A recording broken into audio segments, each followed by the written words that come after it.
দেয় নাই, এমন কোন কালিমা নাই।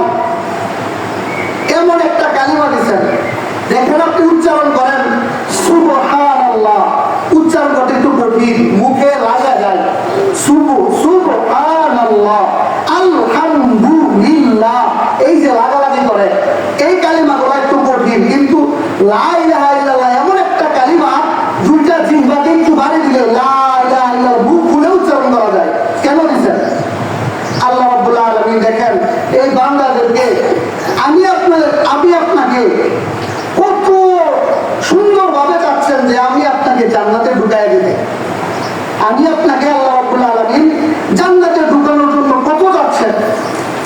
মানুষ যখন মুমূর্ষ অবস্থায় হয়, সারা শরীরটা ব্যথা হয়ে যায়, জিহ্বা, শরীর, মুখ, কথা বলার কোনো যোগ্যতা থাকে না।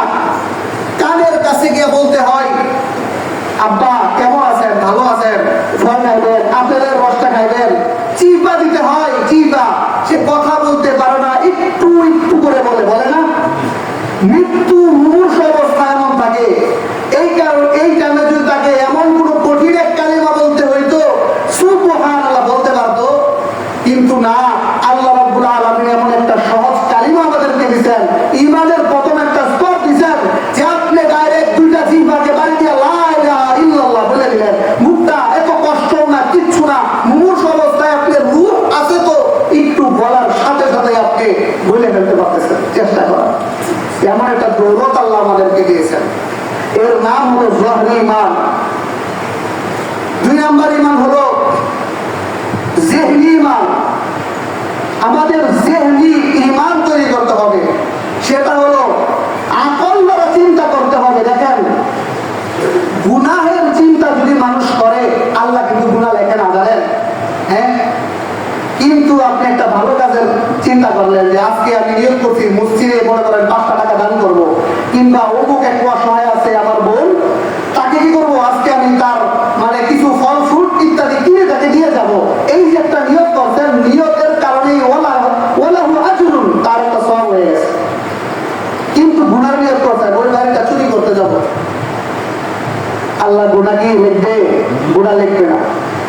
মুহাদ্দিসিনে কেরাম, মুফাসসিরিনে কেরাম ব্যাখ্যা করতে গিয়ে বলেন গুনাহের 5টা স্তর আছে। কয়টা স্তর? 5টা স্তর আছে। 1 নাম্বার স্তর হলো হাদেস, আরবিতে বলা হয় হাদেস। মাত্র গুনাহ চিন্তা আসছে, চুরি করা দরকার, এমন পাকাপোক্ত হয় নাই, এই এক স্তর, এটা আল্লাহ মাফ করে দিয়েছেন। 2 নাম্বার হচ্ছে কাফের, অন্তরের ভিতরে আসছে, জয়না বসছে না, এমন যে আসছে, চিন্তা করতেছে না, করা তো দরকার, ভাই ঘরেও চাল নাই, করি কিনা চুরিটা, এরকম একটা চিন্তা সে অন্তরে বলছে, কিন্তু অন্তরে এখনো জমে নাই বিষয়টা, এটা আল্লাহ মাফ করে দিচ্ছেন। 3 নাম্বার হাদিসুন নাফস, অন্তরে বসছে, জয়নাও বসছে, কিন্তু দীর্ঘস্থায়ী হয় নাই।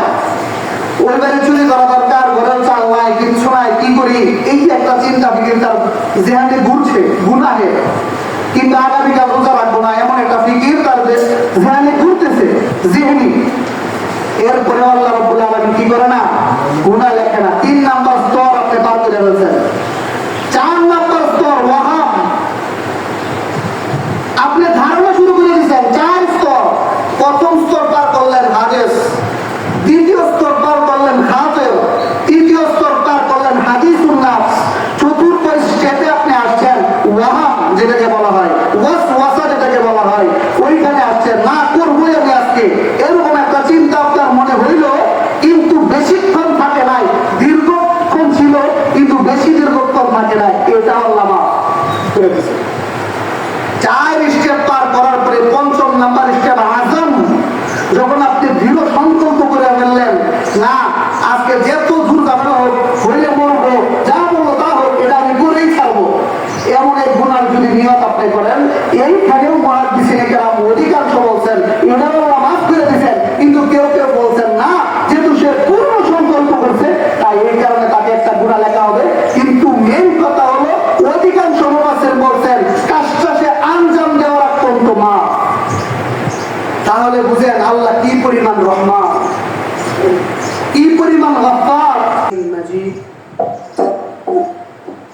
أعوذ بالله من الشيطان الرجيم بسم الله الرحمن الرحيم يا أيها الذين آمنوا اتقوا الله وقولوا قولا سديدا يصلح لكم أعمالكم ويغفر لكم ذنوبكم وقال النبي صلى الله عليه وسلم في الحديث الشريف من صام رمضان إيمانا واحتسابا غفر له ما تقدم من ذنبه أو كما قال رسول الله صلى الله عليه وسلم الحمد لله আল্লাহ রাব্বুল আলামিনের লাখ কোটি শুকরিয়া যে আল্লাহ রাব্বুল আলামিন আজকে আমাদেরকে একটা বরকতময় সময় রমজান মাস এক বরকত, মাসের এক বরকত, সময়ের আর এক বরকত, আসরের নামাজের পরে দোয়া কবুলের সময়, এমন একটা সময়ে আল্লাহ রাব্বুল আলামিন আমাদেরকে কিছু গুরুত্বপূর্ণ ইসলামিক ঈমান ও আকীদা এবং রমজানুল মুবারক সম্পর্কে কিছু বলার এবং শোনার জন্য তৌফিক দান করেছেন। তাই সর্বপ্রথম আল্লাহ রাব্বুল আলামিনের দরবারে শুকরিয়া আদায় করি, আলহামদুলিল্লাহ। আজকে যে আলোচনাটা হচ্ছে, এই আলোচনাটা পুরো বাংলাদেশে হওয়া উচিত। এমন কমিটি, ঈমান আকীদা সংরক্ষণ কমিটি পুরো বাংলাদেশেই হওয়া উচিত। যেমন জামালপুর হয়েছে আপনাদের এই জেলা শহরে, ঠিক তেমনই ভাবে পুরো বাংলাদেশে এটার আলোড়ন ছড়িয়ে দেওয়া উচিত। ঈমান খুব দামি একটা জিনিস। এই ঈমানটা শুধু চাইলেই পাওয়া যায় না, আল্লাহর পক্ষ থেকে ঈমানটা হয়। আল্লাহ যাকে চান কেবল তাকে আল্লাহ রাব্বুল আলামিন এই ঈমানটা দান করেন। একজন দেখবেন এত দাওয়াত দিতেছেন যে ভাই নামাজে আসো, কিংবা কোন কাফেরকে আপনি এত দাওয়াত দিতেছেন, বুঝাইতেছেন, কিন্তু তার অন্তর আর বুঝে না, কারণ খতামাল্লাহু আলা কুলুবিহিম, আল্লাহ তার অন্তর ঈমান গ্রহণ করার যোগ্যতা দেয় নাই। তাই সবচেয়ে বড় ফজিলত এবং গুরুত্ব হলো আল্লাহ রাব্বুল আলামিন, আল্লাহ রাব্বুল ইজ্জত আমি আপনাকে না চাইতে বিশাল বড় একটা দৌলত, যে দৌলতটা আল্লাহ নিজে চায়া মুসলমান বাবা মার ঘরে জন্ম দিয়া আমাদেরকে জন্মসূত্রে মুসলমান বানিয়েছেন। তাই এই কারণে আল্লাহর কাছে আমরা শুকরিয়া আদায় করতে বাধ্য। বলেন আলহামদুলিল্লাহ। আলহামদুলিল্লাহ। ঈমানটা এমন একটা বিষয়, রমজানের গুরুত্ব সম্পর্কে আলোচনা করব, তার আগে ঈমানটা আসলে কি এটা আমাদের জানা দরকার। এত গুরুত্বপূর্ণ একটা বিষয় হলো ঈমান। রাসূল সাল্লাল্লাহু আলাইহি ওয়াসাল্লাম এই ঈমানের জন্য নিজের নফসকে কুরবান করে দিয়েছিলেন। আল্লাহ বারবার বলেন, নবী একটু কম করুন। রাসূল আরো বলছেন, এমন একজন নবী, ফালা আল্লাকা বাতিউ নাফসাকা আলা আতারিহিম ইল্লাম ইউমিনু বিহাদাল হাদিসি আসাফা। আল্লাহ বলেন, হে নবী, এদের কারণে আপনি আফসোস করতে করতে তো নিজেকে ধ্বংস করে দিচ্ছেন, এরা ঈমান আনতেছে না। তাই দেখেন এত বড় একটা দৌলত আল্লাহ রাব্বুল আলামিন আমি আপনাকে না চাইতেই দান করছেন। কি বড় একটা দৌলত। কয় পার্সেন্ট মুসলমান জান্নাতে যাবে? কয় পার্সেন্ট মুসলমানের ঈমান আছে বর্তমান বাংলাদেশে? কয়জন মানুষ ফিকিরওয়ালা আছে, চিন্তা করতেছে? আসলে মানুষগুলো বেঈমান হয়ে যাচ্ছে। এরা নামাজ পড়তেছে না, রোজা রাখতেছে না, দিব্যি সিগারেট খায় ঘুরতেছে, দিব্যি মনে করেন রোজা রাখতেছে না, খারাপ কাজ করতেছে। আপনার ভাই, আমার ভাই, আমি আপনার কোন চিন্তা আসছে না। ফিকিরওয়ালা কয়জন আছে? অথচ আল্লাহ বলেন, উ আনফুসাকুম ওয়া আহলিকুম নার, ভাই তুমি নিজে বাঁচো এবং তোমার পরিবারকে বাঁচাও। শুধু নিজে বাঁচলাম হবে না।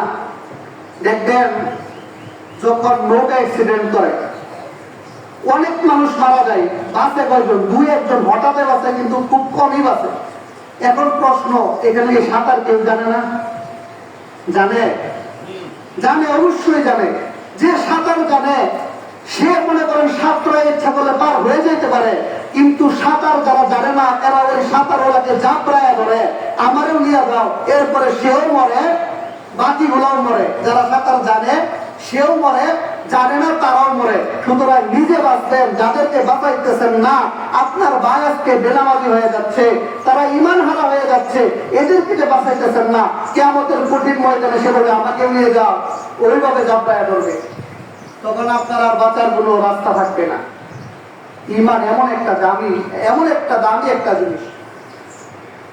কিতাবে লেখে ইমানটা তিনটা স্তরে, ইমানের তিনটা স্তর রয়েছে। এক নাম্বার স্তর হলো জহরি, বাহ্যিক ইমান। বাহ্যিক ইমান কি? মুখে বললাম তিনটা জিনিসের নাম ইমান। এক নাম্বার হলো মুখে আল্লাহকে স্বীকার করা, ইকরার বিল লিসান। আল্লাহ রাব্বুল আলামিন যে আছে, আল্লাহর অস্তিত্ব যে আছে, এই জিনিসগুলা মুখে স্বীকার করার নাম হলো বাহ্যিক ঈমান। যেমন আপনি বললেন লা ইলাহা ইল্লাল্লাহু মুহাম্মাদুর রাসূলুল্লাহ, এই যে একটা কালিমা বললেন, মুখে বললেন। দেখবেন অনেক মানুষ আছে, অনেক ভাই ঈমান ঠিক আছে, নামাজ রোজা না পড়লে কি হবে, ঈমান ঠিক আছে, তার ঈমান কি খুব ঠিক আছে, কিন্তু আসলে আল্লাহ রাব্বুল আলামিন যে বলছেন ইয়া আইয়ুহাল্লাযীনা আমানু দুখুলু ফিস-সিলমি কাফা, ইসলামের মধ্যে ঢুকতে যাচ্ছ পূর্ণভাবে ঢুকো, কাফা। এখানে মনে করেন ঈমান আছে রাইখা দিয়েছেন, ঈমান আছে তো নামাজ নাই, এই ঈমানের দাম নাই। ঈমান আছে নামাজ নাই, ঈমানের দাম নাই, কারণ আপনি জাহান্নামে যাবেন। আপনার জন্য তো জান্নাত না, আউয়ালে দুখুল, আপনি জাহান্নামে চলে যাবেন। তাই দেখেন মুখে শুধু লা ইলাহা ইল্লাল্লাহ বলার নাম এটা ঈমান না, এটা অন্তরেও বিশ্বাস করা, আমলেও পরিবর্তন করা, নামাজের দ্বারা, রোজার দ্বারা, হজের দ্বারা, যাকাত দেওয়ার দ্বারা, এটার নাম হলো ঈমান। মুফাসসিরিনে কেরাম, মুহাদ্দিসিনে কেরাম বলেন আল্লাহ রাব্বুল আলামিন এই লা ইলাহা ইল্লাল্লাহ একটা কালিমা আমাদেরকে দিয়েছেন, ঈমানের কালিমা, সর্বপ্রথম কালিমা। এই কালিমাটা এত দামি একটা কালিমা, এত সহজ একটা কালিমা, এমন কোন কালিমা পৃথিবীর জন্ম হওয়ার পর থেকে আজ পর্যন্ত এমন কোন কালিমা আল্লাহ দেয় নাই, এমন কোন কালিমা নাই। এমন একটা কালিমা দিচ্ছেন, দেখেন আপনি উচ্চারণ করেন সুবহানাল্লাহ, উচ্চারণ করতে একটু কঠিন, মুখে লাগা যায়, সুবহানাল্লাহ, আলহামদুলিল্লাহ, এই যে লাগালাগি করে, এই কালিমাগুলো একটু কঠিন, কিন্তু লা ইলাহা ইল্লাল্লাহ এমন একটা কালিমা, দুইটা জিহ্বাকে একটু বাড়ি দিলে লা ইলাহা ইল্লাল্লাহ মুখ খুলে উচ্চারণ করা যায়। কেন দিচ্ছেন?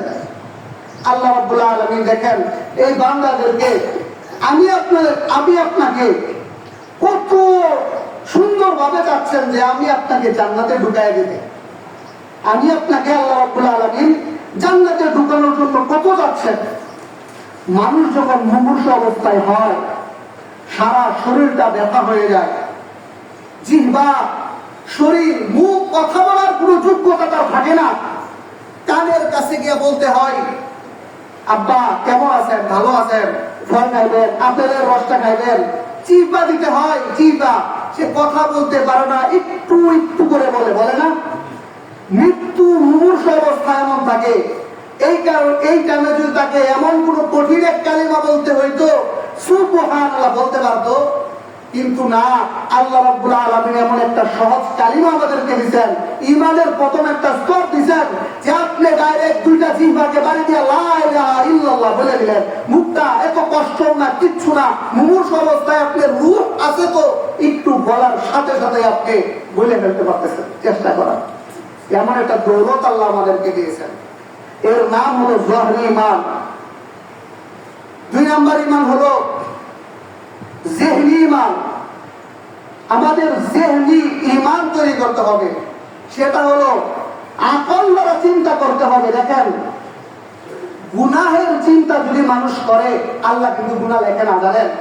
হ্যাঁ, কিন্তু আপনি একটা ভালো কাজের চিন্তা করলেন যে আজকে আমি নিয়োগ করছি মসজিদে মনে করেন 5টা টাকা দান করব, কিংবা অমুক এক অসহায় আছে আমার বোন, তাকে কি করবো, আজকে আমি তার মানে কিছু ফল ফ্রুট ইত্যাদি কিনে তাকে দিয়ে যাব। এই যে একটা নিয়োগ করছেন, নিয়োগের কারণে ওয়ালাহু আজরুন, তার একটা সওয়াব হয়ে গেছে। কিন্তু গুনার নিয়ত করতেন, ওই বাড়িটা চুরি করতে যাব, আল্লাহ গুনাহ কি লিখবে? গুনাহ লিখবে না। মুহাদ্দিসিনে কেরাম, মুফাসসিরিনে কেরাম ব্যাখ্যা করতে গিয়ে বলেন, গুনাহের 5টা স্তর আছে। কয়টা স্তর? 5টা স্তর আছে। 1 নাম্বার স্তর হলো হাদেস, আরবিতে বলা হয় হাদেস। মাত্র গুনার চিন্তা আসছে, চুরি করা দরকার, এখনো পাকাভুক্ত হয় নাই, এই এক স্তর, এটা আল্লাহ মাফ করে দিয়েছেন। 2 নাম্বার হচ্ছে কাফের, অন্তরের ভিতরে আসছে, জৈবা বসছে না, এখনো যা আসছে চিন্তা করতেছে না, করা তো দরকার, ভাই ঘরেও চাল নাই, করি কিনা চুরিটা, এরকম একটা চিন্তা সে অন্তরে বলছে, কিন্তু অন্তরে এখনো জমে নাই বিষয়টা, এটা আল্লাহ মাফ করে দিয়েছেন। 3 নাম্বার হাদিসুন নাফস, অন্তরে আসছে, জৈনাও বসছে, কিন্তু দীর্ঘস্থায়ী হয় না, ওই বাড়ি চুরি করা দরকার, ঘরেও চাল নাই, কিচ্ছু নাই, কি করি, এই যে একটা চিন্তা ফিকির তার জেহানে ঘুরছে গুনাহের, কিন্তু আগামীকাল রোজা রাখবো না, এমন একটা ফিকির তার জেহানে ঘুরতেছে জেহেনি, এরপরে আল্লাহ রাব্বুল আলামিন কি করে না? গুনাহ লেখে না। 3 নাম্বার স্তর আপনি পার করে ফেলছেন। 4 নাম্বার স্তর ওয়াহাব, আপনি ধারণা শুরু করে দিচ্ছেন। 4 স্তর, প্রথম স্তর পার করলেন হাদিস, দ্বিতীয় স্তর পার করলেন হাফেজ, তৃতীয় স্তর পার করলেন হাদিসুন নাফস, চতুর্থ স্টেপে আপনি আসছেন ওয়াহাব, যেটাকে বলা হয় ওয়াসওয়াসা, যেটাকে বলা হয়, ওইখানে আসছেন। না করবই আমি আজকে, এরকম একটা চিন্তা আপনার মনে হইল, কিন্তু বেশিক্ষণ থাকে নাই, দীর্ঘক্ষণ ছিল, কিন্তু বেশি দীর্ঘক্ষণ থাকে নাই, এটা আল্লাহ মাফ করে দিয়েছে। 4 স্টেপ পার করার পরে 5ম নাম্বার স্টেপ আযম, যখন আপনি দৃঢ় সংকল্প করে ফেললেন, না আজকে যত দুর্ঘটনা হোক, হইলে মরবো, যা বলবো তা হোক, এটা আমি করেই ছাড়বো, এমন এক গুনার যদি নিয়ত আপনি করেন, এইখানেও মুহাদ্দিসিনে কেরাম অধিকাংশ বলছেন এটাও আল্লাহ মাফ করে দিয়েছেন, কিন্তু কেউ কেউ বলছেন না, যেহেতু সে পূর্ণ সংকল্প করছে, তাই এই কারণে তাকে একটা গুনাহ লেখা হবে। কিন্তু মেন কথা হলো, অধিকাংশ মুফাসসির বলছেন কাজটা সে আঞ্জাম দেওয়ার পর্যন্ত মাফ। তাহলে বুঝেন আল্লাহ কি পরিমাণ রহমান, কি পরিমাণ গফফার। এমন এক আল্লাহ আমাদেরকে ঈমানের দৌলত না চাইতেই দান করছেন, তাই আমরা শুকরিয়া আদায় করতে হবে না আমাদের? সুবহানাল্লাহ, সবসময় আল্লাহ শুকরিয়া আলহামদুলিল্লাহ করতে হবে। আজকে যে বিষয় আপনাদেরকে এখানে দেওয়া হয়েছে, রমজানের গুরুত্ব, এই সম্পর্কে কিছু আলোচনা। এখন দেখেন, ঈমানের পরে নামাজ, রোজা, এইগুলো হলো সব থেকে কি গুরুত্বপূর্ণ বিষয়। ঈমানের পরে কি গুরুত্বপূর্ণ বিষয় বলেন, বুঝতেছেন? নামাজ, রোজা, হজ, যাকাত, এই 5টা হলো ইসলামের ভিত্তি। 5টার মেইন খুঁটি হলো ঈমান। ঈমানটা কেমন? একটা বালতির মতো, বুঝার জন্য বলছি, একটা বালতির মতো হলো কি ঈমান। আপনার বালতি নাই, কিংবা বালতি আছে তলা নাই, তলা বুঝেন, নিচে তলা নাই, আপনি সারাদিন পানি ভরতেছেন, পানি থাকবে? তাই ঈমানের নাম হলো পূর্ণাঙ্গ একটা বালতির নাম হলো ঈমান। ওটা যখন আছে, তারপরে আপনি পানি যতই ভরেন, যতই আপনি মনে করেন মধু দেন, দুধ দেন, ঘি দেন, এটা আরো মজবুত হয়, দামি হয় জিনিসটা। নামাজটা হলো ঘি, মধু হলো রোজা ইত্যাদি, এবং সবকায়ে জারিয়া ইত্যাদি হলো, এটা তাকে অ্যাবিলিটি, তার যোগ্যতা বাড়ায় দেওয়ার একটা আমল। তাই রোজা আল্লাহ রাব্বুল আলামিন দেখেন আমাদেরকে দান করছেন, এমন একটা গুরুত্বপূর্ণ বিষয় রোজা। রোজা সম্পর্কে আল্লাহ রাব্বুল আলামিন কোরআনে বলছেন সূরা বাকারার মধ্যে, ইয়া আইয়ুহাল্লাযীনা আমানু কুতিবা আলাইকুমুস সিয়াম, হে ঈমানদারগণ, কুতিবা আলাইকুমুস সিয়াম কামা কুতিবা আলাল্লাযীনা মিন ক্বাবলিকুম লাআল্লাকুম তাত্তাকুন। দেখেন আল্লাহ কি বলছেন এখানে, প্রথম ডাকটা খেয়াল করেন, আল্লাহ কি বলছেন, ইয়া আইয়ুহাল্লাযীনা আমানু, হে ঈমানদারগণ। আল্লাহ দেখেন, আমি আপনাকে আল্লাহ রাব্বুল আলামিন ঈমানদার বলে ডাক দিয়েছেন। ইয়া আইয়ুহান নাস বলে নাই, হে মানুষ বলছে। আল্লাহ আমি আপনাকে মায়া যদি না করতো, ভালো যদি না বাসতো, আমি আপনার মধ্যে গুনাহগার আছে না, ঈমানদার সুর আছে না, ঈমানদার জিনাকারী আছে না, ঈমানদার খারাপ লোক আছে না, ঈমানদার বেনামাজি আছে না, কিন্তু আল্লাহ রাব্বুল আলামিন সকলকেই ইমানদারই ডাক দিছে, পুরো চুল ডাক দেয় নাই, অসম্মান করেও ডাক দেয় নাই, বলে নাই হে মানুষ, এরকম বলে নাই। আল্লাহ ডাইরেক্ট বলছেন ইয়া আইয়ুহাল্লাযীনা আমানু, হে ইমানদারগণ। ইমানদার আমি আপনাকে আল্লাহ মধুর সুরে ডাক দেন ইমানদার, আমি আপনাকে ইমানদার। আল্লাহ তারপরে বলেন কুতিবা আলাইকুমুস সিয়াম, তোমাদের উপর রোজাকে ফরজ করে দেওয়া হইল। রোজা ফরজ করছে দ্বিতীয় হিজরি। কত হিজরিতে? কত হিজরিতে রোজা ফরজ? দ্বিতীয় হিজরিতে আল্লাহ রাব্বুল আলামিন রোজাকে ফরজ করেছেন দ্বিতীয় হিজরিতে। এই রোজার আগে বিভিন্ন নবী অন্যান্য নবীর উম্মতের উপর রোজাটা কি করেছিল? ফরজ ছিল, কিন্তু মাস হিসাবে ছিল না, বিভিন্ন ক্যাটাগরিতে ছিল। আশুরা রোজা ফরজ ছিল এক নবীর উম্মতের। এরকম এরকম রোজা, যেমন কিছু কিছু আছে সৌমে আশুরা, তারপরে অন্যান্য বুধবার, বৃহস্পতিবার ইত্যাদি এরকম রোজা ফরজ ছিল কিছু নবীর যুগে। কিন্তু আল্লাহ রাব্বুল আলামিন শান্ত নিয়ে দিয়ে বলেন কুতিবা আলাইকুমুস সিয়াম, হে ইমানদারগণ, তোমাদের উপর রোজাকে ফরজ করে দিয়েছি। কুতিবা আই ফুরিজা, ফরজ করে দিয়েছেন আল্লাহ রাব্বুল আলামিন। এখন দেখেন কুতিবা এই শব্দটা আরবিতে ব্যবহার হয় লিখে দেওয়া, বুঝছেন? কুতিবা শব্দটা কি ব্যবহার হয় আরবিতে? আরবি গ্রামার হিসাবে লিখে দিচ্ছেন একটা দলিল। আপনি মনে করেন একজনকে বলছেন এই তোমাকে আমি ওই জায়গাটা, আমার যে জায়গাটা আছে ওই জায়গাটা তোমাকে দান করে দিলাম, মুখে বলছেন, জিনিসটাকে পাকাপোক্ত হবে, দলিল না করে দিলে হবে? আল্লাহ বলতেছেন দলিল করে দিলাম কুতিবা আলাইকুমুস সিয়াম, হে মুমিনরা, হে মুসলমানরা, সব শুনে রাখো, তোমাদের উপর আমি এই রোজাকে ফরজ করে দিলাম। কেমন ফরজ? লিখে দিলাম, দলিল করে দিলাম।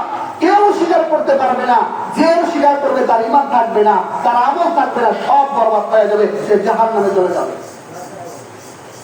আল্লাহ বলেন কুতিবা আলাইকুমুস সিয়াম কামা কুতিবা আলাল্লাযীনা মিন ক্বাবলিকুম, আল্লাহ সান্ত্বনা দিচ্ছেন কেমন রোজা তোমাদেরকে দিলাম।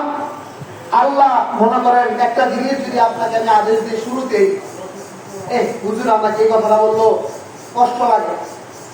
একটা কাজ মনে করেন আপনি বাজারে যান, আপনি নতুন ছাত্র, একটা ছাত্র মাদ্রাসায় ভর্তি হয়েছে, ওই ছাত্রটাকে হুজুরে বাজারে পাঠাইলো, এই বাজারে যাও অমুক অমুক জিনিসটা নিয়ে আসো। ছাত্রটার পছন্দগুলো, আমি নতুন আসলাম, কিছুই চিনি না, শুরুতেই হুজুরে আমার বাজারে পাঠিয়ে দিল, একটা কষ্ট অনুভব হয় তার, ঠিক না? কষ্ট হয়। কিন্তু যখন হুজুর সাথে সাথে বলে দেয় এই বাবু তুমি যে বাজারে যাচ্ছ, তোমার আগে অমুকরে পাঠাইছিলাম, ওর সাথে দেখা করো, তাহলে তার জন্য জিনিসটা সহজ হয় কিনা? কি হুজুর আমার একা পাঠায় নাই, আরো একজনে পাঠাইছে, কিংবা আমার আগে আরো একাধিক জনকে পাঠাইছে, তাহলে বিষয়টা সহজ হয় না?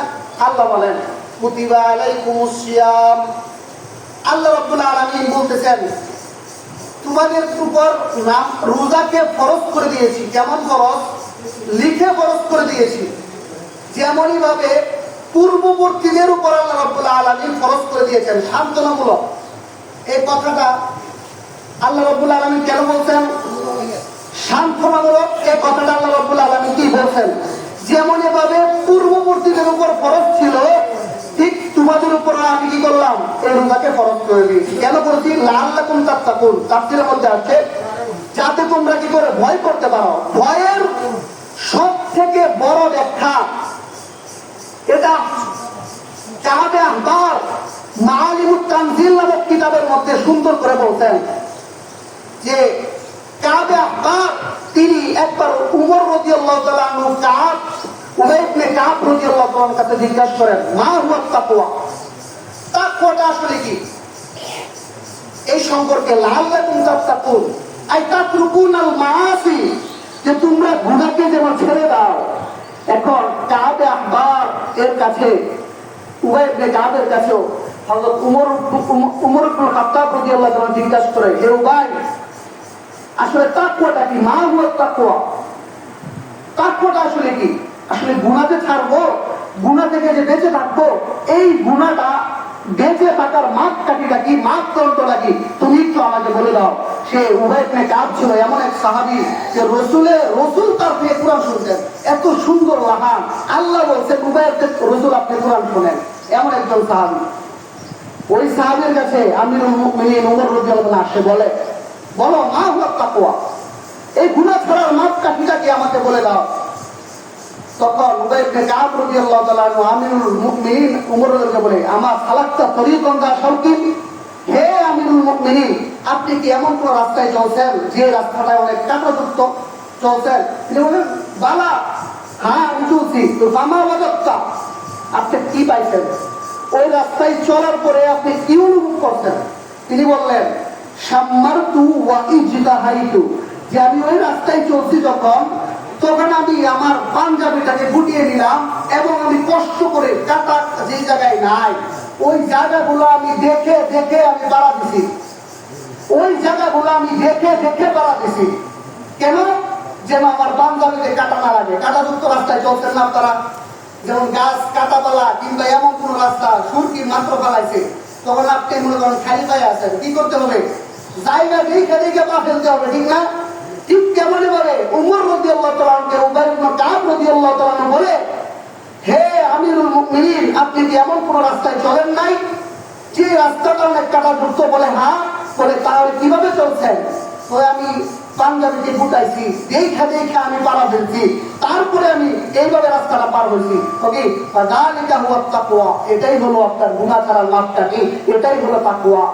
এই যে দুনিয়াতে আছেন, আজকে আমি আপনি এইখানে ইসলামিক কথা শুনতেছি, নামাজ ও রোজা সম্পর্কে আলোচনা শুনতেছি, কিন্তু আমার মতো অনেক মানুষ এই টাইমেও রোজা রাখতেছে না, গুনার কাজে লিপ্ত আছে, যাদের ঈমান কোনো ঠিক নাই, আকীদাও ঠিক নাই, এমন বহু মানুষ আছে না নাই? আছে। কিন্তু এদের ফিকিরও কেউ করছে না, এদের ব্যাপারে চিন্তাও কেউ করছে না। কয়জন মানুষ আছে বলেন? কয়জন মানুষ আছে ফিকির মান, যারা উম্মতের দরদি হয়ে কাজ করতেছে? এমন একটা কমিটি আপনাদের এই জামালপুরে হয়েছে, খুব শুকরিয়ার বিষয়, খুবই গর্বের বিষয় আপনাদেরকে। এই ইমানের চিন্তা যে মানুষ করতেছে, আপনাদের অনেক মানুষ একটা রিস্কাওয়ালাকে জিজ্ঞাসা আপনার নবীর নাম কি, দেখো শেখ মুজিবুর রহমান বলে না? অনেক আছে ভিডিও ফেসবুকে অমনে দেখা যায়, বারবার দেখা যায়, বেচারা মুসলমান নামে কিন্তু জানে না কিছু। এই যে একটা বিষয় জানানো তাদেরকে দরকার, এই বিষয়টা সোহবত, নেককার লোকদের সোহবত ছাড়া জীবনেও হয় না। হযরত আব্দুল্লাহ ইবনে আব্বাস রাদিয়াল্লাহু তাআলা আনহু সগীর সাহাবী ছিলেন, ছোট্ট একটা সাহাবী আব্দুল্লাহ ইবনে আব্বাস। আব্দুল্লাহ ইবনে আব্বাস রাদিয়াল্লাহু তাআলা আনহু ছোটবেলায় রাসূলকে বলে, ইয়া রাসূলুল্লাহ আইয়ু খিয়ারিকুম ফি জুলাফাইনা, আমাদের মজলিসের মধ্যে কার সঙ্গ আমি গ্রহণ করব, কে উত্তম, কার সাথে আমি চলবো, কিভাবে গুনাহ থেকে বাঁচতে পারি? ইয়া রাসূলুল্লাহ আপনি একটা মানদণ্ড আমাকে বলে দেন, আমি চলতে পারি এমন একটা রাস্তা আমাকে বলে দেন। রাসূল সাল্লাল্লাহু আলাইহি ওয়াসাল্লাম তিনটা নসিহত তাকে করেন। কয়টা নসিহত ভাই? তিনটা। মনোযোগ দিয়ে শুনেন। এক নাম্বার দেখেন, মান যাক্কারাকুম বিল্লাহি রুয়াতুহু। এক নাম্বার রাসূল বলেন মান যাক্কারাকুম বিল্লাহি রুয়াতুহু। হে আব্বাস, আব্দুল্লাহ ইবনে আব্বাস ছোট সাহাবী বলে, তুমি এমন লোকদের সাথে চলবা মান যাক্কারাকুম বিল্লাহি রুয়াতুহু, যারা দেখলেই তোমার আল্লাহর কথা স্মরণ হয়ে যায়। মান যাক্কারাকুম বিল্লাহি রুয়াতুহু, যারা তুমি দেখছো, দেখার সাথে সাথে স্মরণ হয়ে গেছে, আরে আরে নুরানি চেহারা, আমার তো এখন নামাজের সময়, লোকটা জান্নাতি, দেখলেই আপনার স্মরণ হয়ে যায়, এমন লোকের সাথে চলবেন। সুরবাট্টা ইত্যাদি সারাদিন জুয়া খেলে জিনা করে এমন মানুষের সাথে যদি আপনি চলেন, লোকটাকে দেখলে আপনার কি মনে হবে? যে এর সাথে গেলে মনে হয় কাজটা করা যাবে ইত্যাদি, এরকম মনে হবে না? কিন্তু একটা আলেমের সোহবত যদি গ্রহণ করেন, একটা হক্কানি আলেমের সোহবত যদি গ্রহণ করেন, জীবনে এটা মনে হবে এটা কমিটির বদলত, বুঝছেন? এরকম লোকদের সাথে সংস্রব গ্রহণ করতে হবে। দুই নম্বর রাসূল সাল্লাল্লাহু আলাইহি ওয়াসাল্লাম আব্দুল্লাহ ইবনে আব্বাসকে যে নসিহতটা করেন, ওয়াজাদা ফি ইলমিকুম মানতিকুহু। এক নম্বর বলতেন মান যাক্কারাকুম বিল্লাহি রুয়াতুহু ওয়াজাদা ফি ইলমিকুম মানতিকুহু। দুই নম্বর রাসূল বলেন ওয়াজাদা ফি ইলমিকুম মানতিকুহু, যার কথা থেকে জ্ঞান গর্ব কথা বের হয় এমন লোকের তুমি সোহবত গ্রহণ করো। কার সোহবত? যার কথা থেকে তুমি এলেমের আলোচনা শুনতে পাও, যা তাকে ইলমিকুম, তোমার এলেমের মধ্যে এলেমটা এসাহা হয়, এলেম বাড়ে, এমন লোকের সোহবত তুমি গ্রহণ করো। কেন? কারণ দেখেন, সুহবতে মানুষের কি হয়?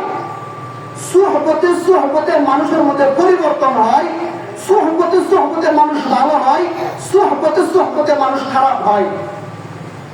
একজন নেককার লোকের সোহবত যদি নেককার মানুষ গ্রহণ করে, তাহলে সে অবশ্যই সে নেককার হবে। একজন ভালো লোক যদি একজন বিড়ি খুঁড়ের কি করে সোহবত গ্রহণ করে, কিংবা গাঁজা খুঁড়ের সোহবত গ্রহণ করে, আস্তে আস্তে সে কি হয়? গাঁজা ঘুরি হবে। এটাই নিয়ম। কারণ এক সময় মনসার একটা টান দেয় না, আর এবার দুটো একটা টান দেয় দেয় না, তারপরে আবার দেড় একটা টান, একটা টান, আধা টান, কালকে দুইটা তিনটা, আস্তে আস্তে বিড়ি মনে করেন একদম চেহারার মধ্যে ঢুকেই যাবে, তা এমন হয়ে যাবে। তাই 2 নম্বর সোহবত গ্রহণ করতে হবে, যার কথা থেকে জ্ঞান গর্ব কথা বের হয়, এমন লোকের সোহবত আপনার গ্রহণ করতে হবে। 3 নম্বর সোহবত গ্রহণ করতে হবে, ওয়াযাক্কারাকুমুল আখিরাতা আমালুহু, ওয়াযাক্কারাকুমুল আখিরাতা আমালুহু। রাসূল বলেন, হে আব্বাস, হে আব্দুল্লাহ ইবনে আব্বাস, 3 নম্বর তুমি সোহবত গ্রহণ করবা এমন লোকের, যে লোকটাকে, যে লোকের আমলকে দেখলে, যে লোকের চেহারাকে দেখলে, যে লোকের কথাকে শুনলে আল্লাহর কথা স্মরণ হয়ে যায়, যার আমলকে দেখলে তোমার আল্লাহর কথা স্মরণ হয়, আখিরাতের কথা স্মরণ হয়, এমন লোকের সোহবত, এমন লোকের তুমি সংসর্গ গ্রহণ করো। তাহলে কি বুঝলাম? কার সংসর্গ গ্রহণ করতে হবে? নেককার লোক, নেককার লোক ওলামাদের। এখন নেককার লোক চিনার মাত্রা কি? আসলে নেককার লোক কারা? আমরা নেককার লোক কাকে বুঝি? নেককার লোক চিনার মানদণ্ড, 1 নম্বর মানদণ্ড হলো উলামায়ে কেরাম। কারণ আল্লাহ রাব্বুল আলামিন এই ব্যাপারে বলেছেন যে আল্লাহ রাব্বুল আলামিনকে সবথেকে বেশি ভয় করে ইয়াখশাল্লাহু উলামা, ইন্নামা ইয়াখশাল্লাহু মিন ইবাদিহিল উলামা। আল্লাহর বান্দাদের মধ্য থেকে সবথেকে বেশি ভয় করে কে? আল্লাহকে। কারণ উলামায়ে কেরামের 2টা চক্ষু রয়েছে, একটা হলো ফিরাসাত বাসিরা, যেটা অন্তর চক্ষু, আরেকটা হলো তার জাহিরি চক্ষু, যেটা সামনে বাসির, সামনে যেটা দেখে। এই 2টা চক্ষু ওয়ালা হলো উলামায়ে কেরাম। বলেন এটা কিভাবে? কিতাবের মধ্যে লেখে, একবার আল্লামা উনজুলুসি রহমাতুল্লাহ আলাইহি গুনায় লিপ্ত হয়ে যান। উনি শেখ আব্দুল কাদের জিলানী রহমাতুল্লাহ আলাইহিকে বেশি ভালো মনে করতেন না, বড় পীর ছিলেন, কিন্তু তিনি আব্দুল কাদের জিলানী রহমাতুল্লাহ আলাইহিকে এত পছন্দ করতেন না। একবার আল্লামা উনজুলুসি রহমাতুল্লাহ আলাইহি কিতাবে লেখে, একটা মেয়ের জন্য পাগল হয়ে যায়। শয়তান তাকে কুমন্ত্রণা দিয়ে একটা মেয়ের দিকে মাইল করে দেয়। আস্তে আস্তে ওই মেয়ে বলে, তুমি যদি আমাকে চাও তাহলে এই খ্রিস্টান পাত্রে দেখে এলেন শিখতে হবে। এই খ্রিস্টান পাত্রের কাছে আল্লামা উনজুলুসি, জগৎ বিখ্যাত আলেম তৎকালীন যুগে, উনজুলুসি রহমাতুল্লাহ আলাইহি ওই খ্রিস্টান পাত্রের কাছে যায়। যাইতে যাইতে তার ঈমান চলে যায়, যায় অবস্থা, ঈমান চলে যায়, যায় অবস্থা। এই টাইমে ওই পাদ্রী আল্লামা উনজুলুসিকে বলে, আপনি আপনার ঈমান ছেড়ে দেন, আমাদের খ্রিস্টান ধর্ম এখন গ্রহণ করেন। এই যে দাওয়াতটা মাত্র দেয়, ওই বাগদাদ শহর থেকে শেখ আব্দুল কাদের জিলানী রহমাতুল্লাহ আলাইহি কুলি করার টাইমে উপরের দিকে একটা কুলি ছুঁড়ে মারে, কুলি ছুঁড়ে মারে। হঠাৎ করে নামাজ শেষ করে, আসরের নামাজ ছিল এটা, আসরের নামাজ শেষ করার পরে কাদের জিজ্ঞাসা করলে, হুজুর উপর দিকে যে আপনি কুলি করলেন এটা কেন করছেন? তিনি বলেন, আমার এক ভাই ওই ফ্রান্সের পরে ওইখানে উনজুলুস একটা জায়গা, ওইখানে 200 মাইল দূরে আমার এক ভাই ঈমান হারা হয়ে যাচ্ছে। আল্লামা উনজুলুসি ওর উপর এই কুলিটা পড়বে, কুলি ছাড়ার দায়িত্ব আমার, কিন্তু পড়া আল্লাহ তার কুলিটা উড়ে এনে তার উপরে পালবে, ওটা আল্লাহর দায়িত্ব, আমার দায়িত্ব শুধু চেষ্টা করে যাওয়া। এখন প্রশ্ন এই যে এই উলামা, সেটি উলামা ছিল না, আলেম ছিল না, তার অন্তর চক্ষু যদি খোলা না থাকতো 200 কিলো উপরে কি হচ্ছে সে কেমনে জানলো? 200 কিলো পরে কিভাবে হইল, কি হইল, এই উন্নয়ন রহমতুল্লাহ ইমান হারা হয়ে যাচ্ছে, সে এটা জানলো কিভাবে? ঠিক আছে, তাই উলামায়ে কেরামের সংস্রব করতে হবে। প্রথম বলছিলাম ইমানকে মজবুত করে ধরতে হবে, নামাজকে কায়েম করতে হবে, রোজার আমলগুলা ঠিকভাবে করতে হবে এবং নেক লোকের সোহবতকে গ্রহণ করতে হবে। এই রমজান মাস কিছুদিন পরে মনে করেন আল্লাহ রাব্বুল আলামিন আমাদেরকে একটা, এই মাসের মধ্যে সব থেকে একটা জিনিস বুঝেন, রমজান কিন্তু দুইটা জিনিসের নাম। রমজান দুইটা জিনিসের নাম, একটা হলো মাসের একটা আলাদা অ্যাবিলিটি, একটা ফজিলত আছে, আরটা হচ্ছে রোজা এবং এই রমজান এই রোজাটার আর একটা ফজিলত। একটা হলো মাসের ফজিলত, আরটা হচ্ছে রোজার ফজিলত। রোজার ফজিলত বর্ণনা করতে গিয়ে আল্লাহ বলছেন লাআল্লাকুম তাত্তাকুন, গুনাহ ছাড়া। রোজার সঙ্গে মধ্যে এটাই আল ইমসাক আনিল মুফাত্তিরাতিস সালাত, অর্থাৎ তিনটা জিনিস থেকে নিজের কামনাকে দমিয়ে রাখার নাম হলো রোজা।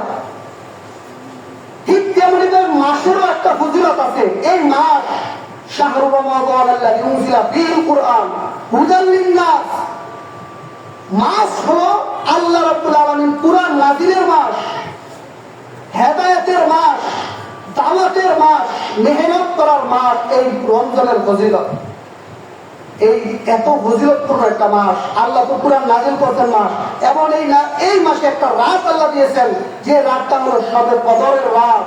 এমন রাত কোন ইতিপূর্বে কোন নবীকে দেন নাই, কোন নবীর উম্মতকে দেন নাই, শুধু আমাদেরকে দিয়েছেন। তাফসীর ইবনে কাসির 4 নম্বর খণ্ডের মধ্যে ইমাম ইবনে কাসির রাহমাতুল্লাহ আলাইহি একটা ঘটনা আনছেন। আদির যুগের নবীরা উম্মতরা 1000 বছর পাইত, 1000 বছর ইবাদত করত। কিতাবে আসছে, তাফসীরের মধ্যে আসছে, ওই যুগে একটা লোক ছিল, সম্ভবত নাম তার গালিবান শামউন হবে। ওই লোকটা এত ইবাদত করেছে যে সারা দিন যুদ্ধ করত এবং সারা রাত আল্লাহর সিজদায় দিত, যুদ্ধ করত। এই ঘটনা যখন রাসূল সাহাবীদেরকে বর্ণনা করে, তখন সাহাবায়ে কেরাম আফসোস করতে থাকে, ইয়া রাসূলুল্লাহ, আমরা তো এত হায়াতই পাই না, আমরা মাত্র 60-70 বছর বাঁচি, আমরা এত আমল কিভাবে করি? আল্লাহ যদি আমাদের এত হায়াত দিত তাহলে আমরা এত আমল করতাম। এই আক্ষেপ করে সাহাবীরা, তখন আল্লাহ রাব্বুল আলামিন নাযিল করে দেয় ইন্না আনজালনাহু ফি লাইলাতিল কদর। আল্লাহ রাব্বুল আলামিন এরপরে আমাদেরকে এই কদর নামক একটা রাত্রি দান করতেন। কেমন রাত্রি? যে রাত্রিতে যদি আপনি ইবাদত করেন, এক রাত্রি ইবাদত করলে 83 বছর থেকেও বেশি ইবাদতের সওয়াব।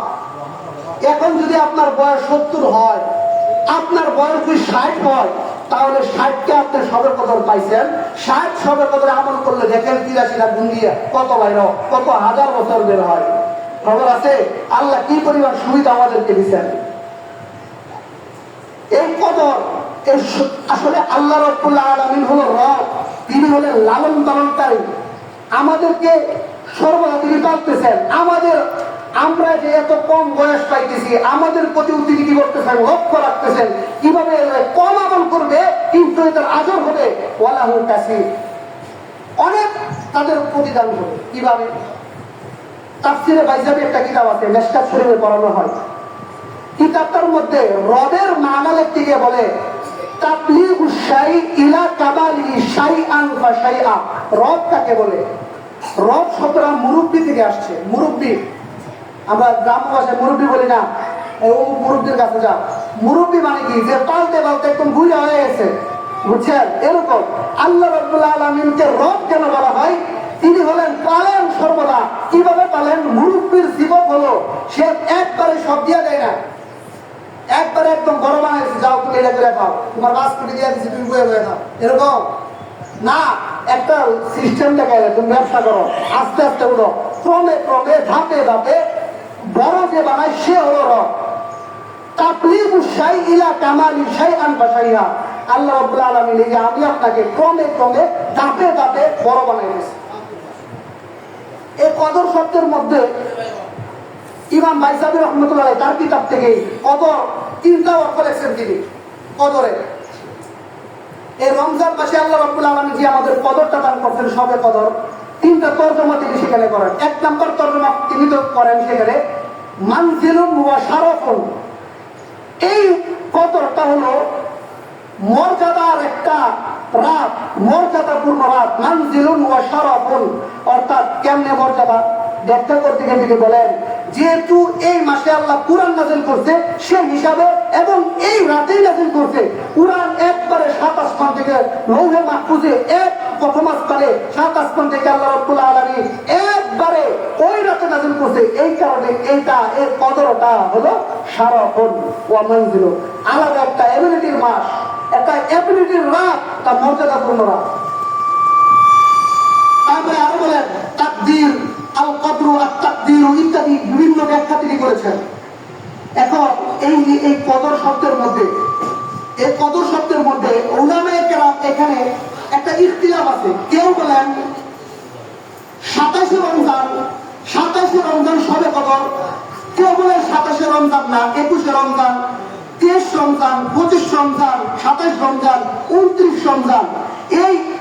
এই কথাগুলা কিতাবে পাওয়া যায়, হাদিসেও পাওয়া যায়। আয়েশা রাদিয়াল্লাহু আনহা থেকে হাদিস যে তাহাররাউ লাইলাতুল কদরি ফিল উইত্রিল আশরিল আওয়াখির মিন রমাদান, রমজানের শেষ দশকের বেজুর রাতগুলোতে শবে কদরকে তালাশ করতে রাসূল বলেছেন। এখন দেখেন এখানে এক প্রথম কথা হলো তালাশ করা। তালাশ করা মানে কি বুঝি আমরা? তালাশ করা মানে শুধু খোঁজাখুঁজি করার নাম তালাশ করা না। তালাশ করার নাম হলো তারকুল মাআসি ফি হাযিহিল লাইলা, এই রাতে গুনাহকে ছেড়ে দেওয়া। এই রাতে একদম আপনি নিরাট যদি কোনো গুনাহ না করেন এটাও আপনার আমল, এটাও সওয়াব। আপনি কোনো আমল না করে এই রাতে যদি শুধু গুনাহ থেকে বেঁচে যান এটাই হলো তাহাররাউ লাইলাতুল কদর, এটাই হলো আপনার শবে কদরকে বোঝা, গুনাহ ছেড়ে দেওয়া। আমল করেন এটা পরের বিষয়, প্রথম হলো গুনাহকে আপনার তারকুল মাআসি, আপনার গুনাহকে ছাড়তে হবে। এরকম অনেকে বলছেন এই রাতটা সম্পর্কে, এই রাতের কিছু বিশেষত্ব আছে। কবে হবে এই রাত? রাসূল হাদিসে বলছেন এই রাতটা এমন একটা রাত হবে যে রাতে মনে করেন নাতিশীতোষ্ণ ঠান্ডা হাওয়া, এবং পরের দিন সকালে সূর্যের বেশি তেজ থাকবে না, শীতল একটা হবে, মনে হবে ইবাদতের রাত, অন্তর প্রশান্তি লাভ করবে আমল করে। এরকম যখন হবে এই বেজুর রাতগুলোতে, এটাকে শবে কদর বলছেন। দেখেন মুফাসসিররা কেরাম আরেকটা কথা বলছেন এখানে যে শবে কদর 27 রমজান, এবং এই বিষয়ে একজন সাহাবী একদম কসম করে বলছেন যে আল্লাহর কসম করে বলছি আমি জানি রাসূল সাল্লাল্লাহু আলাইহি ওয়াসাল্লাম শবে কদর কবে বলছেন, সেটা হলো 27 রমজান। একদম এভাবে হাদিসে আছে, একদম কসম করে বলছেন। কেন কসম করছেন জানেন? কুরআনের দেখেন, কুরআনের তাফসীর যত করবেন, যত গভীর ঢুকবেন, তত আজীব আজীব জিনিস আপনি দেখবেন। সেখানে মুফাসসিরিনে কেরাম লিখছেন আল্লাহ রাব্বুল আলামিন কুরআনে সূরাতুল কদরের মধ্যে কদর শব্দটা কয়বার আছে? 3 বার। কয়বার আছে? ইন্না আনজালনাহু ফি লাইলাতুল কদর ওয়া মা আদরাকা মা লাইলাতুল কদর লাইলাতুল কদরি খায়রুম মিন আলফি শাহর। আর আছে 3 বার। কয়বার আছে? 3 বার আছে। এই কদর লাইলাতুল কদরের মধ্যে কয়টা শব্দ আছে হিসাব করেন। লাইলাতুলের মধ্যে 4টা আছে, লাম আছে, লাইলাতুন ইয়া আছে, আবার লাম আছে, আবার মুলতা আছে, 4টা। আল কদর শব্দের মধ্যে আছে 5টা শব্দ। কয়টা? 5টা। কিভাবে? আলিফ লাম 2টা, কফ দাল র কয়টা হয়েছে? 5টা। 5 আর 4 কত হয়? 9। আল্লাহ রাব্বুল আলামিন সূরার মাঝে 3 বার কদর শব্দ আছে, লাইলাতুল কদর শব্দ আছে কয়টা? 3 বার। এবং শব্দ দিচ্ছেন কয়টা? 9টা। 9টা যদি আমরা 3 কে গুণ দিই কত বের হয়? 3 9 27। এটা আমার থেকে বলি নাই, মুফাসসিরিনে কেরাম নিজে বলছেন। এই লাইলাতুল কদর 27 যদি হওয়ার আরেকটা দলিল হলো কি, এই যে একটা এত গুরুত্বপূর্ণ মাস। দেখেন রাসূল সাল্লাল্লাহু আলাইহি ওয়াসাল্লাম বুখারী শরীফের হাদিস, বুখারী শরীফের হাদিস আবু হুরায়রা রাদিয়াল্লাহু তাআলা থেকে বর্ণিত হাদিস, তিনি বলেন, রাসূল বলেন মান সামা রমাযানা ঈমানান ওয়া ইহতিসাবান গুফিরা লাহু মা তাকাদ্দামা মিন যামবি। রাসূল বলেন মান সামা রমাযান, যে রমজানের রোজা রাখবে ঈমানান ওয়া ইহতিসাবান। প্রথম কথা দেখেন ঈমানান, ঈমানের সহিত, ওয়া ইহতিসাবান এবং সবের নিয়তে, সবের আশায়। প্রথম শর্ত হলো ঈমান, দ্বিতীয় শর্ত সওয়াব, সবের নিয়ত লাগবে। ঈমান না থাকলে ওই যে প্রথম বলছিলাম চলা নাই হবে। বালতি, ঈমানটা হলো একটা বালতির মতো। ঈমানটা হলো কি একটা বালতির মতো, বালতি পূর্ণ, এটা হলো একটা ঈমান। যদি চলা নাই থাকে তাহলে কি ঈমান আছে? নাই, তাহলে ঈমান নাই। প্রথম শর্ত হলো ঈমান, তারপরে হবে সবের নিয়ত। সবের নিয়তের ব্যাপারে উলামায়ে কেরাম এখানে বলছেন যে নিয়ত হলো সমস্ত আমলের চাবি। নিয়ত যদি না থাকে তাহলে কোনো আমলের কোনো সওয়াব নাই। বুঝছেন? এটা কে বলছেন? আল্লামা কাশফির রাহমাতুল্লাহ আলাইহি সহ বহু উলামায়ে কেরাম এই ব্যাপারে বলেন ইন্নামাল আমালু বিন্নিয়াত, ইন্নামা সিহহাতুল আমাল বিন্নিয়াত। অর্থাৎ সমস্ত আমল সহিহ হওয়ার জন্য নিয়ত শর্ত। এটা ব্যাখ্যা করতে গিয়ে উলামায়ে কেরাম বলছেন না, সব আমল না, সব আমল সহিহ হওয়ার জন্য শর্ত না, বরং ইন্নামা সওয়াবুল আমালি বিন্নিয়াত, সমস্ত আমল সওয়াবের উপর নির্ভরশীল, কিন্তু সিহহাতের জন্য শর্ত না, আমলের সওয়াব এবং উজরত পাওয়ার জন্য। কাজ করছেন, মনে করেন আপনি একজন কামলা গেছেন, আমি আপনারা কিছুই বলি নাই, আপনি আমার বাড়ির গাছ টাছ কাটতে দিয়েছে আর টিয়া নিয়ে আবার দিলেন, ভাই মজুরি দেন, আমি এই কাজটা করছি। আমি কোনটা আমি তো আরো 5 দিন পরে আসতাম, তুমি কেন এখন কাজটা করলাম? আপনারা আমি ভাগেও দিতে পারি, টাকা নাও দিতে পারি, শ্রমিকের মূল্য দিতে পারি আমি, কিন্তু গাছ কিন্তু ঠিকই কাটা হয়ে গেছে, বেচা কিন্তু ঠিকই হয়ে গেছে, হাতে আমার টাকা কিন্তু ঠিকই আসছে, আসে নাই? ঠিকই চলে আসছে। এই কারণে সিহহাতুল আমাল উলামায়ে কেরাম বলেন না, ইবাদতের মাকসুদা যেগুলো আছে যেমন নামাজ, রোজা, এইগুলা নিয়ত, এইটা হলো সহিহ হওয়ার জন্য এটার মধ্যে মনে করেন নিয়ত লাগবে, কিন্তু কিছু আমল আছে ইবাদতের মাকসুদা না, যেমন মনে করেন উযু করা ইত্যাদি। এই আমলগুলো মনে করেন সহিহ হওয়ার জন্য আপনার নিয়ত শর্ত না, এই আমলগুলোতে আপনি সওয়াব পাওয়ার জন্য নিয়ত শর্ত। একজন যে আপনি 500 টাকা সদকা করবেন, নিয়ত লাগবে। আপনি ইফতার করবেন, নিয়ত লাগবে সওয়াবের জন্য। আপনি কাউকে মনে করেন একটা তলেবে এলেন 1000 টাকা দান করবেন, নিয়ত লাগবে সদকা সওয়াবের জন্য। এইখানে তাহলে আপনার সওয়াব হবে, আপনি দিলে কোনো সওয়াব হবে না, কোনো সওয়াব হবে না। তাই খুব গুরুত্বপূর্ণ একটা মাস, ফজিলতের মাস, এবং খুব গুরুত্বপূর্ণ একটা কমিটি, খুব গুরুত্বপূর্ণ একটা সংগঠন, যে সংগঠনের আলোড়ন পুরা জামালপুর নয়, পুরা বাংলাদেশে হওয়া দরকার। এমন একটা কমিটি আল্লাহ রাব্বুল আলামিন আপনাদেরকে দিয়েছেন, এবং এটার কার্যক্রম আলহামদুলিল্লাহ চলতেছে, এখনো চলতেছে এবং সামনে আরো চলবে। আল্লাহ রাব্বুল আলামিন এটাকে আরো সুদূর প্রসারী করার তৌফিক দান করুন। তাই সকলে দোয়া করবেন। আর এখন ইফতারি প্রস্তুতি নেন। আলহামদুলিল্লাহ রাব্বুল আলামিন।